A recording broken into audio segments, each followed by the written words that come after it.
And developing now, the fallout is growing over comments that Indiana's lieutenant governor made about a nearly 250-year-old compromise agreement that involves slavery. We first told you about this yesterday here at 4:30, but now some lawmakers and others are joining in this growing outrage. NBC5's Christian Farr is live in Gary right now with more on this story. Christian.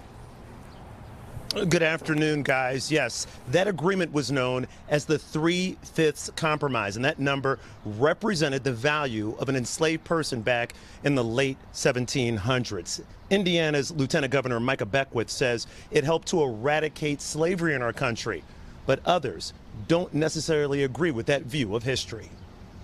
This was a great move by the North to make sure that slavery would be eradicated in our nation. Indiana University political science professor Jeff Isaac has an issue with Lieutenant Governor Micah Beckwith's recent comments about the 3/5 compromise. To whitewash it by saying that it was intended to liberate enslaved people is just absolutely wrong.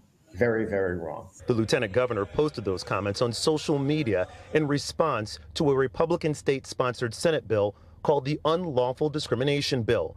Some Senate Democrats described it as an anti-DEI bill and were the ones who compared it to the 3/5 compromise. They think the 3/5 compromise was something that was a scourge on black people. That's not what it was. Professor Isaac says the 1787 compromise was an agreement between the southern enslaved states and the northern states that did not want enslaved people included in any sort of census for taxation and representation purposes. They thought that the enslaved people shouldn't count.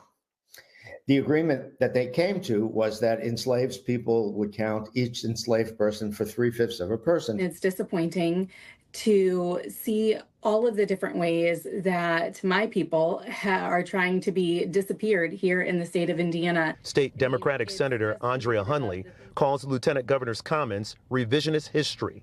State Senator Hunley says Beckwith continues to focus on black people as property and political pawns. And then just mention that the 3/5 compromise was great, when in all reality, it was, a horrible choice that many felt pressured into making.